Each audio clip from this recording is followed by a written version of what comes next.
കൊല്ലം കൊട്ടാരക്കര നീലേശ്വരത്തു നിന്നും കേൾക്കുന്ന ആ വാർത്ത മനസാക്ഷിയുള്ള ഏതൊരു മനുഷ്യന്റെ നെഞ്ച് തകർക്കുന്നത് കൂടിയാണ്. ഒപ്പം ഒടുങ്ങാത്ത രോഷം നെഞ്ചിൽ നിറയ്ക്കുന്നതുമാണ്. വിദ്യാലയങ്ങളിലേക്കും ജോലി സ്ഥലങ്ങളിലേക്കും പോകാനായി വലിയ പ്രതീക്ഷകളോടെ ഇറങ്ങിത്തിരിച്ച ഒരു കൂട്ടം നിരപരാധികളുടെ മേലേക്കാണ് മരണപ്പാച്ചിൽ നടത്തിയെത്തിയ ആ രാക്ഷസ ട്രിപ്പർ ലോറി ടൺ കണക്കിന് മണ്ണും ചുമന്ന് മറിഞ്ഞു വീണത്. ഒരു 10ാം ക്ലാസ് വിദ്യാർത്ഥി ഉൾപ്പെടെ 3 പേരുടെ ജീവനാണ് ഈ ദാരുണ സംഭവത്തിൽ പൊലിഞ്ഞു പോയത്. നിയമങ്ങളും മനുഷ്യന്റെ വിലയും കാറ്റിൽ പറത്തി നിരത്തുകളിൽ അഴിഞ്ഞാടുന്ന കൊലയാളി ടിപ്പർ ലോറികളുടെ ക്രൂരതയ്ക്ക് ഒടുവിലത്തെ ഇരയായി ഇവർ മാറുക കൂടിയാണ്. കുടവട്ടൂർ സ്വദേശിയും ട്യൂട്ടോറിയൽ കോളേജ് അധ്യാപകനുമായ ഹരിലാൽ, അതുപോലെ കാർമൽ സ്കൂളിലെ 10ാം ക്ലാസ് വിദ്യാർത്ഥി പാർത്ഥിബ്, നീലേശ്വരം മുക്കോണിമുക്ക് സ്വദേശി അജയ് കുമാർ എന്നിവരുടെ ജീവനാണ് ഇല്ലാതായത്. അപകടത്തിൽ പരിക്കേറ്റ 4 വിദ്യാർത്ഥികളായ കുശാൽ, ഋഷഭ് ബോബൻ, നവനീത്, ജിബിമോൾ എന്നിവരും ടിപ്പർ ലോറി ഡ്രൈവർ നിസാമും വിവിധ ആശുപത്രികളിൽ തീവ്രപരിചരണ വിഭാഗത്തിൽ ജീവിതത്തിനും മരണത്തിനുമിടയിൽ പോരാടിക്കൊണ്ടിരിക്കുകയാണ്. മറ്റ് 4 കുട്ടികൾക്ക് നിസ്സാര പരിക്കുകളുമുണ്ട്. ഇതിൽ മെഡിസിറ്റിയിൽ ചികിത്സയിലുള്ള കുട്ടികളിൽ ഒരാൾക്ക് ഇപ്പോൾ വെന്റിലേറ്ററിലുമാണ്. മരിച്ചവരുടെ പോസ്റ്റ്മോർട്ടം ഫോറൻസിക് സർജന്റെ സാന്നിധ്യത്തിൽ കൊട്ടാരക്കര താലൂക്ക് ആശുപത്രിയിൽ നടക്കുകയാണ്. രാവിലെ 7:15 ഉണ്ടായ ആ ഭീകര നിമിഷങ്ങളുടെ ഞെട്ടിൽ നിന്നും ഭയത്തിൽ നിന്നും ദൃക്സാക്ഷികളും നാട്ടുകാരും ഇനിയും മുക്തരായിട്ടുമില്ല. നീലേശ്വരം മുക്കോണിമുക്കിലെ ഈ ബസ് സ്റ്റോപ്പിൽ സാധാരണ ഉണ്ടാകുന്നതിനേക്കാൾ കൂടുതൽ തിരക്കാണ് ഇന്ന് രാവിലെ ഉണ്ടായിരുന്നത്. സ്കൂളുകളിലേക്കും മറ്റിടങ്ങളിലേക്കും പോകാനായി 15ഓളം പേർ അവിടെ ഒത്തുകൂടിയിരുന്നു. പതിവായി രാവിലെ 7:10 എത്തേണ്ട ശ്രീവത്സം ബസ് വരാൻ അല്പം വൈകിയതാണ് ഇത്രയധികം ആളുകൾ ഒരേ സമയം സ്റ്റോപ്പിൽ തുടരാനും ഇടയാക്കിയത്. ആ ബസ് കൃത്യസമയത്ത് എത്തിയിരുന്നുവെങ്കിൽ ഒഴിവാകുമായിരുന്ന വലിയൊരു ദുരന്തമാണ് മിനിറ്റുകളുടെ വ്യത്യാസത്തിൽ അവിടെ സംഭവിച്ചത്. അമ്പലപ്പുറത്തുനിന്ന് പൂർണ്ണമായും മണ്ണ് നിറച്ച് അമിത വേഗതയിൽ നിന്ന ടിപ്പർ ലോറി ഇറക്കവും വളവും ഒത്തുചേർന്ന കൃത്യമായ ഒരു T ജംഗ്ഷനിലേക്ക് പാഞ്ഞെത്തുകയായിരുന്നു. ഈ സമയം 2 റോഡുകൾ സംഗമിക്കുന്ന കവലയിൽ വളവിൽ വെച്ച് അമിത വേഗതയിൽ മറ്റൊരു വാഹനത്തെ ഓവർടേക്ക് ചെയ്യാൻ ശ്രമിക്കുന്നതിനിടയിലാണ് ടിപ്പറെതിരെ വന്ന ബൈക്കിലിടിച്ച് നിയന്ത്രണം വിട്ടത്. തുടർന്ന് അതിശക്തമായി ബസ് കാത്തിരിപ്പ് കേന്ദ്രത്തിലേക്ക് ഇരച്ചു കയറുകയും സമീപത്തെ കടയുടെ ഓരവും അതുപോലെ സംരക്ഷണ മതിലും തകർത്തുകൊണ്ട് ലോറി യാത്രക്കാരുടെ മുകളിലേക്ക് മറിയുകയുമായിരുന്നു. ലോറി മറിഞ്ഞതോടെ അതിലുണ്ടായിരുന്ന ടൺ കണക്കിന് മണ്ണും തകർന്ന ബസ് സ്റ്റോപ്പിന്റെ കോൺക്രീറ്റ് അവശിഷ്ടങ്ങളും അവിടെ നിന്നിരുന്ന കുട്ടികളുടെയും മറ്റ് യാത്രക്കാരുടെയും മുകളിലേക്ക് പതിക്കുകയാണ് ചെയ്തത്. ലോറിയുടെ വലിയ ബോഡിയും കുന്നുകൂടിയ മണ്ണും ഒന്നിച്ച് വീണതിനാൽ ആളുകൾ ഇതിനിടയിൽ പൂർണ്ണമായും ശ്വാസം മുട്ടി അകപ്പെടുകയായിരുന്നു. ആൺകുട്ടികൾ നിന്നിരുന്ന ഭാഗത്തേക്കാണ് ലോറി കൃത്യമായി ചരിഞ്ഞു വീണത്. ഈ ഭീകരതയ്ക്കിടയിലും ചിലർ രക്ഷപ്പെട്ടത് ഒപ്പമുണ്ടായിരുന്നവരുടെ മനസാന്നിധ്യം കൊണ്ട് മാത്രമാണ്. ഇതിൽ ദൃക്സാക്ഷി പറയുന്നൊരു വീഡിയോ ഉണ്ട്, നമുക്ക് ആദ്യം ഒന്ന് കണ്ടുവരാം. പോയിട്ട് വന്നതായിരുന്നു. അന്നേരം ഇവിടെ കുറെ പിള്ളേരൊക്കെ നിൽപ്പുണ്ടായിരുന്നു, സ്കൂൾ കുട്ടികളൊക്കെ നിൽപ്പുണ്ടായിരുന്നു.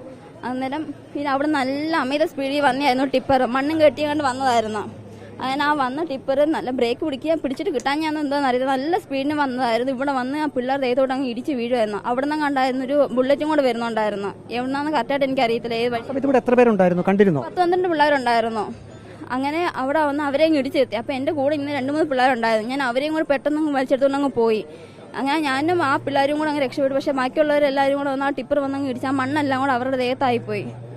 ഇവിടെ കിടക്കുന്ന ബുള്ളറ്റ് ഇവിടെ ഉണ്ടായിരുന്നാണോ അതോ യാത്ര ചെയ്ത് വന്ന ബുള്ളറ്റ്? വന്ന കടയായിരുന്നു. അതൊരു സാറങ്ങാണ്ടായിരുന്നാ പറയുന്നത്. ഇവിടെ ആരെയും കാണാൻ സാധിച്ചില്ല അപകടത്തിന് ശേഷം? ആരും അവരെല്ലാരെയും കൊണ്ട് കുറെ പിള്ളേരെ ഹോസ്പിറ്റലിൽ കൊണ്ടുപോകുന്നു പറയുന്നു. NS-ലും പിന്നെ ഗവൺമെന്റ് ഹോസ്പിറ്റലൊക്കെ കൊണ്ടുപോയെന്ന് പറയുന്നു. ടിപ്പർ ഏത് ഭാഗത്ത് നിന്നാണ് വന്നിരുന്നത്? ആ ഭാഗത്തു നിന്നാണ് വന്നുകൊണ്ടിരുന്നത്, അമ്പലപ്പുറം ഭാഗത്തുനിന്ന്. ഈ മെയിൻ റോഡിലേക്ക് ഇറങ്ങുകയായിരുന്നു. ഇങ്ങനെ വന്ന് വളച്ചെടുത്തോണ്ട് പോവുമായിരുന്നു. അപ്പോഴാണ് ബാലൻസ് തെറ്റി അത് മറിയുമായിരുന്നു ആ വണ്ടി. ഡ്രൈവർ വളയ്ക്കാൻ ശ്രമിച്ചു, നിയന്ത്രണം വിട്ട് ഈ കെട്ടിടത്തിലേക്ക് ഇടിച്ചു കയറി. നല്ല വേഗത്തിലായിരുന്നു വന്നത്. ചില കുട്ടികളെ മറ്റ് ദൃക്സാക്ഷികളും അതുപോലെ തന്നെ നാട്ടിലുണ്ടായിരുന്നവരും ചേർന്ന് പെട്ടെന്ന് വലിച്ചു മാറ്റുകയുണ്ടായത്. എന്നാൽ മണ്ണും അവശിഷ്ടങ്ങളും ഒന്നിച്ചു വീണതിനാൽ ബാക്കിയുള്ളവർക്ക് ഓടി മാറാൻ പോലും സമയം ലഭിച്ചിരുന്നില്ല. അപകടം നടന്നയുടൻ വലിയ ശബ്ദം കേട്ടാണ് നാട്ടുകാർ ഓടിക്കൂടുന്നത്.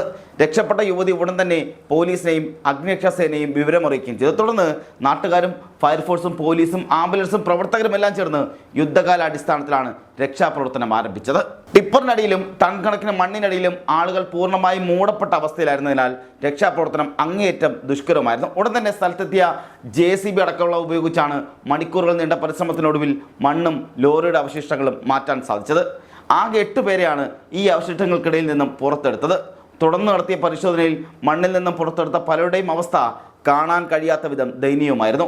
2 പേരുടെ മൃതദേഹങ്ങൾ തിരിച്ചറിയാൻ പോലും കഴിയാത്ത വിധം തകരുകയും ചെയ്തിരുന്നു.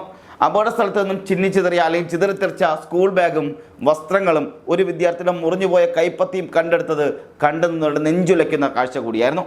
പുറത്തെടുത്ത ഉടൻ തന്നെ എല്ലാവരെയും ആശുപത്രിയിൽ എത്തിച്ചുവെങ്കിലും 3 പേർ മരണത്തിന് കീഴടങ്ങിയമായിരുന്നു. ഈ ദാരുണ സംഭവത്തിൻ്റെ അതീവ ഗുരുതരമായ നിയമലംഘനങ്ങളാണ് ഇപ്പോൾ പുറത്തു വരുന്നത്. അപകടം നടന്ന സമയത്തും അല്ലെങ്കിൽ ആ സമയത്ത് വരുത്തിയ ടിപ്പർ ലോറി ഓടിച്ചിരുന്ന ചവറ സ്വദേശിയായ ഡ്രൈവർ നിസാമിന് ടിപ്പർ ലോറി പോലുള്ള വലിയ വാഹനങ്ങൾ ഓടിക്കാനുള്ള ഹെവി ഡ്രൈവിംഗ് ലൈസൻസ് ഉണ്ടായിരുന്നില്ല എന്നുള്ള ഞെട്ടിക്കുന്ന വിവരമാണ് മോട്ടോർ വാഹന വകുപ്പും ട്രാൻസ്പോർട്ട് കമ്മീഷണറും സ്ഥിരീകരിച്ചിരിക്കുന്നത്. ഗൾഫിലായിരുന്ന ഇയാൾ 1 മാസം മുമ്പാണ് നാട്ടിലെത്തിയത്. വിദേശത്ത് നിന്ന് തിരിച്ചെത്തിയ ശേഷം ഇയാൾ ആദ്യമായാണ് ഇന്ന് വാഹനം ഓടിച്ചതെന്നാണ് വിവരങ്ങളെല്ലാം. അമിത വേഗതയ്ക്കൊപ്പം ഡ്രൈവിംഗിലെ ഇത്തരം ഗുരുതരമായ അപക്വതയാണ് ദുരന്തത്തിന് വഴിവെച്ചത്. നാടിനെ നടുക്കിയ അപകടത്തിന് പിന്നാലെ മോട്ടോർ വാഹന വകുപ്പ് നടത്തിയ പരിശോധനയിൽ വാഹനത്തിൻ്റെ GPS സംവിധാനം ബോധപൂർവം ഓഫ് ചെയ്ത നിലയിലായിരുന്നുവെന്നും കണ്ടെത്തിയിട്ടുണ്ട്. ഇതൊന്നും കൂടാതെ അമിത വേഗത നിയന്ത്രിക്കാനുള്ള സ്പീഡ് ഗവർണറും വാഹനത്തിലുണ്ടായിരുന്നില്ല. അനുവദനീയമായതിലും കൂടുതൽ ഭാരമുള്ള മണ്ണ് ഓവർലോഡ് കയറ്റിയാണ് ടിപ്പർ പാഞ്ഞു വന്നത്. അപകടമുണ്ടാക്കിയ ടിപ്പർ ലോറിക്ക് 16 വർഷത്തിലേറെ പഴക്കവുമുണ്ട്. മുമ്പും പലതവണ വിവിധ നിയമലംഘനങ്ങൾക്ക് ഈ വാഹനം പോലീസും MVD അധികൃതരും പിടികൂടിയിട്ടുള്ളതാണെന്നും വ്യക്തമായിട്ടുണ്ട്. ഈ വാഹനത്തിൽ കഴിഞ്ഞ ഏപ്രിൽ മാസത്തിലാണ് ഫിറ്റ്നസ് സർട്ടിഫിക്കറ്റ് അനുവദിച്ചത്. എന്നാൽ നിലവിൽ വാഹനത്തിൻ്റെ ടയറുകൾ പൂർണ്ണമായും തേഞ്ഞു തീർന്ന നിലയിലായതടക്കം ഗുരുതരമായ ഫിറ്റ്നസ് പ്രശ്നങ്ങളാണ് കണ്ടെത്തിയിട്ടുള്ളത്. ഈ സാഹചര്യത്തിൽ മുമ്പ് ശരിയായ രീതിയിലാണോ വാഹന പരിശോധന നടത്തിയ ഫിറ്റ്നസ് അനുവദിച്ചതിനെ കുറിച്ചുള്ള വിശദമായ അന്വേഷണം നടത്തുമെന്ന് ട്രാൻസ്പോർട്ട് കമ്മീഷണർ അറിയിച്ചിട്ടുമുണ്ട്. അപകടത്തിന് പിന്നാലെ വാഹനത്തിൽ ഫിറ്റ്നസ് RTO റദ്ദാക്കിയിട്ടുമുണ്ട്. പെർമിറ്റ് റദ്ദാക്കാനുള്ള നടപടികൾ ഉടൻ ആരംഭിക്കുമെന്നും MVD ഇവിടെ വ്യക്തമാക്കിയിട്ട് ഇതുമായി ബന്ധപ്പെട്ട് നാട്ടുകാർ വലിയ പ്രതിഷേധമാണ് നടത്തിയിട്ടുള്ളത്. അതിന്റെ ദൃശ്യങ്ങൾ കൂടി നമുക്കൊന്ന് കണ്ടുവരാം.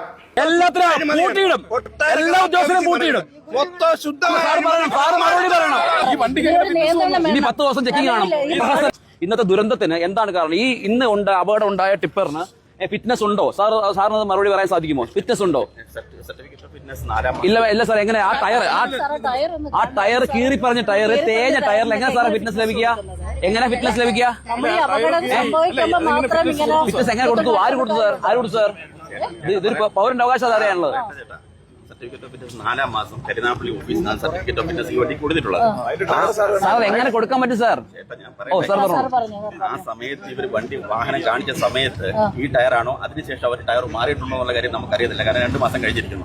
ഇനി അതിന് ഗൗരവമായ സാർ മാറിയിട്ട് പഴയ ടയർ എടുത്തു സാറേ. അല്ല ഫിറ്റ്നസ് കൊടുക്കുമ്പോൾ നല്ല ടയർ ആണെങ്കിൽ പിന്നെ എങ്ങനെ മോശം ടയർ വരും സാറേ? എങ്ങനെ മോശം ടയർ വരും സാറേ? ഇതൊരു മാഫിയാണ്.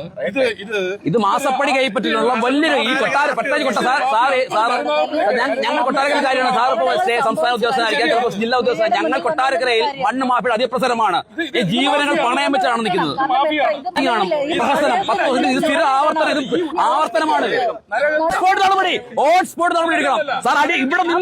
ഇവിടെ നിന്നുകൊണ്ട് ആ വെഹിക്കിളിന് ഫിറ്റ്നസ് കൊടുത്ത ഉദ്യോഗസ്ഥ സസ്പെൻഡ് ചെയ്യാൻ അടിയന്തരമായിട്ട്. അതാണ് സാർ ചെയ്യേണ്ടത്. അല്ല ഇതൊരു ഞങ്ങളുടെ കണ്ണിൽ പൊടിയിടല്ല വേണ്ടത്. സാർ ഉദ്യോഗസ്ഥനാണ്, ഞങ്ങൾ വളരെ ബഹുമാനത്തോടെ.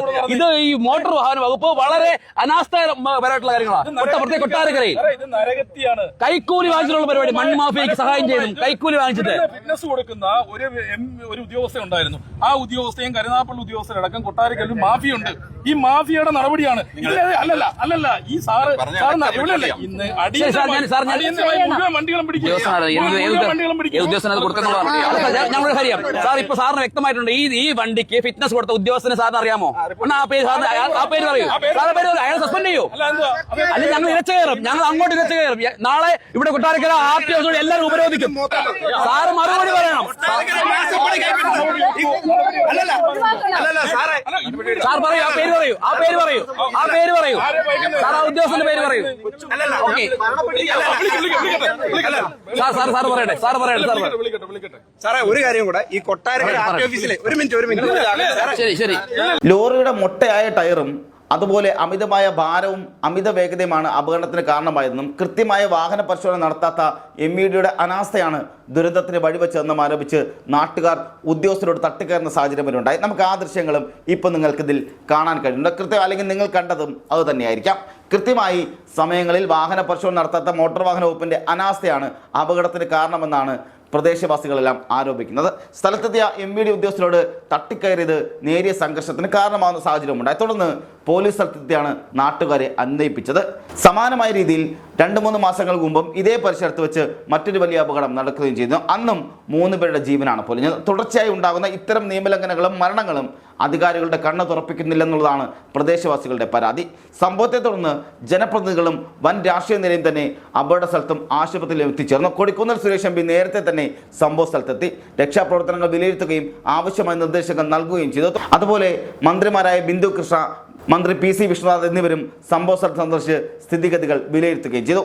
നമുക്ക് PC വിശ്വനാഥിന്റെ വാക്കുകൾ കൂടി ഒന്ന് കേട്ടുവരാം. വിവരം അറിഞ്ഞപ്പോൾ തന്നെ നിയമസഭ ഒഴിവാക്കിയാണ് ഞാനും ബഹുമാന്യയായ മന്ത്രി ബിന്ദു കൃഷ്ണ ഇവിടേക്ക് എത്തിയത്. സംഭവത്തിന്റെ ആ സമയം മുതൽ തന്നെ ബഹുമാനപ്പെട്ട MP ഇവിടെ ഉണ്ടായിരുന്നു.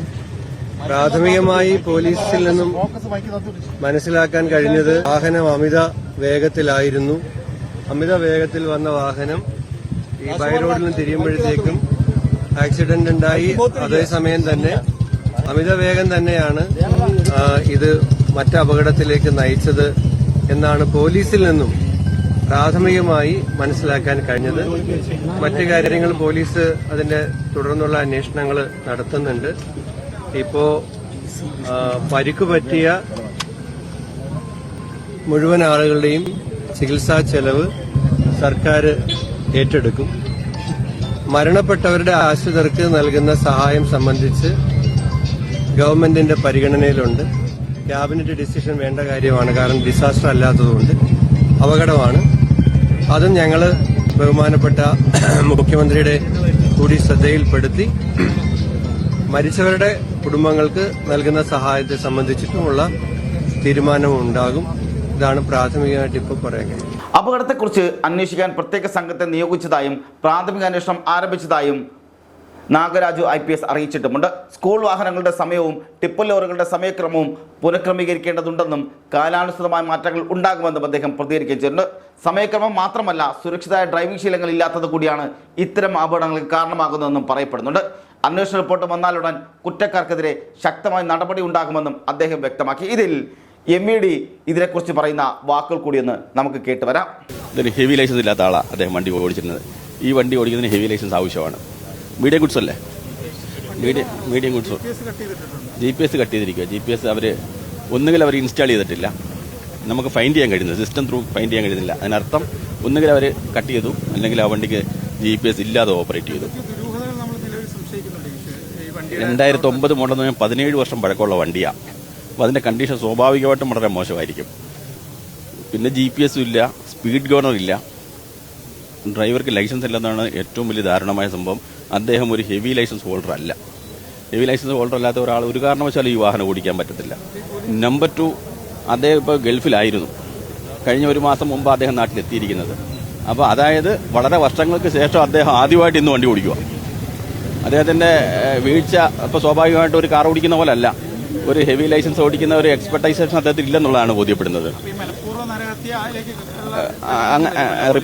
റിപ്പോർട്ട് ചെയ്യണം.